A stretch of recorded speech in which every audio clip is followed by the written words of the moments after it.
लिए है उन हुकूक की पासयाबी और पासदारी कि मुलाजमीन के साथ ज्यादती होगी।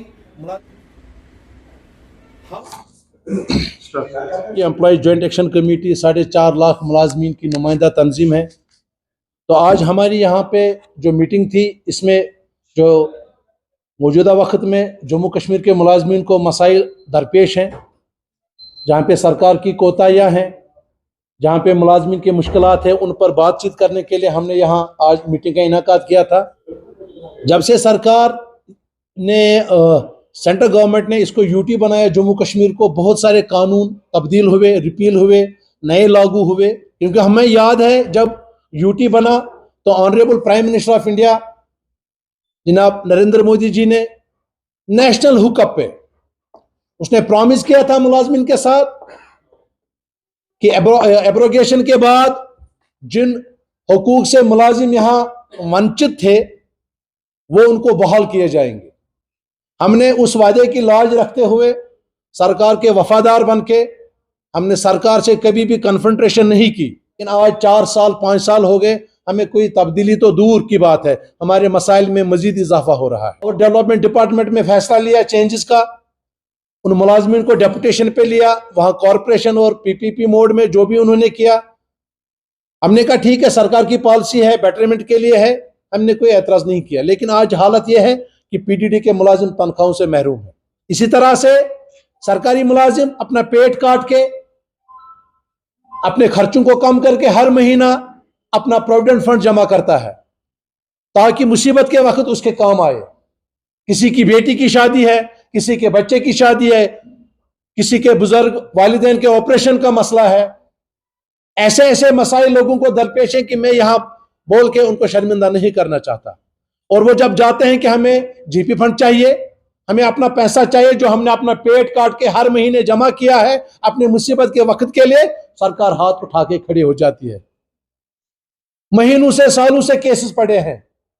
अब अगर किसी की बेटी की शादी है, उसको कहा जाता है कि अपने शादी के कागजात लाओ, क्यों लाएगा वो कागजात?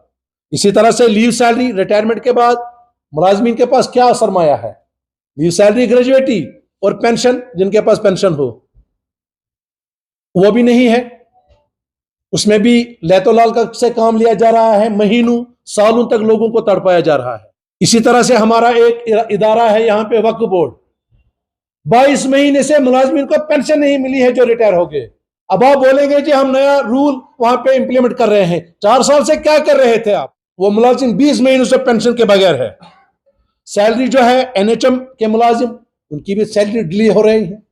अब सरकार कहती है हम हॉस्पिटलों में लोगों को मुफ्त में इलाज देंगे, वेलकम सेटअप है, अब इसको खैर मकदम करते हैं। लेकिन जिन बच्चों को, जिन ग्रेजुएटों को, पोस्ट ग्रेजुएट लड़कों को आपने लड़कियों को वहां लगाया है एचडीएफ में, उनकी सैलरी निकलती थी जो टिकट कटती थी 5 रुपया, 10 रुपया, 20 रुपया, वो पैसा जमा होके उनको सैलरी मिलती थी और वो अपना घर पालते थे। आज अगर आप फ्री दे रहे हैं, आप दे दीजिए, लेकिन पहले उनके लिए तो कोई रिहेबिलिटेशन का प्रोग्राम बनाइए। जो यहाँ का टेम्परेरी मुलाजिम है, वो चाहे कंसोलिडेटेड है, चाहे डेली वेजर है, चाहे सीजनल है, चाहे लेबर है, कोई भी नाम आप दे दो, 60,000, 61,000, 70,000 लोग, उनके साथ उनकी फैमिलियां जुड़ी हुई है। सरकार क्यों उनके मुतालिक फैसला नहीं ले पा रही है? लेकिन हम सरकार से गुजारिश करते हैं कि कम से कम वो जो इंसानी मसले हैं, डेली वेजर का, सीजनल का, इनका मसला जो ये इंसानी मसला है, आप इनको कोई गेजेटेड ऑफिसर नहीं बना रहे हैं। ये रेगुलर होंगे तभी 4th क्लास ही रहेंगे। सरकार ने रीऑर्गेनाइजेशन एक्ट 2019 में एक क्लास लिखा था, उन्होंने एक कमेटी बनाई थी और उसमें कहा था कि 1 साल के अंदर अंदर हम पब्लिक सेक्टर के बारे में फैसला करेंगे कि उनको रखना है या नहीं रखना है। आज 4 साल हो गए, उस कमेटी का रिपोर्ट ही नहीं कहीं है। आज आपने जेकेपीसीसी को मर्ज कर दिया, आपने जेके सीमेंट को खत्म कर दिया, उसको ताला लगाया आपने, जबकि वहां पे मैनेजमेंट का कसूर था, किसी मजदूर का कसूर नहीं था। आज आप 7th पे कमीशन 98% मुलाजिम को दे रहे हो, लेकिन जेकेएसआरटीसी जो 24 घंटे और 7 दिन सड़क पे होती है, कोई भी मसला हो, यात्रा हो, इलेक्शन हो, खुदा ना खास्ता कोई आसमानी आफत हो, JKSRTC का ड्राइवर कंडक्टर सड़क पे होता है, आज उनके पास 7th पे नहीं है। आज स्टेट फॉरेस्ट कॉर्पोरेशन के पास 7th पे नहीं है। मैं पूछना चाहता हूं सरकार से, अगर 100 में से 98 महकमे जहां 7th पे ले रहे हैं तो क्या वजह है कि JKSRTC या स्टेट फॉरेस्ट कॉर्पोरेशन इन हालात से ये है। एजुकेशन डिपार्टमेंट में काम कर रहे हैं, उनका रेगुलराइजेशन का हक नहीं है।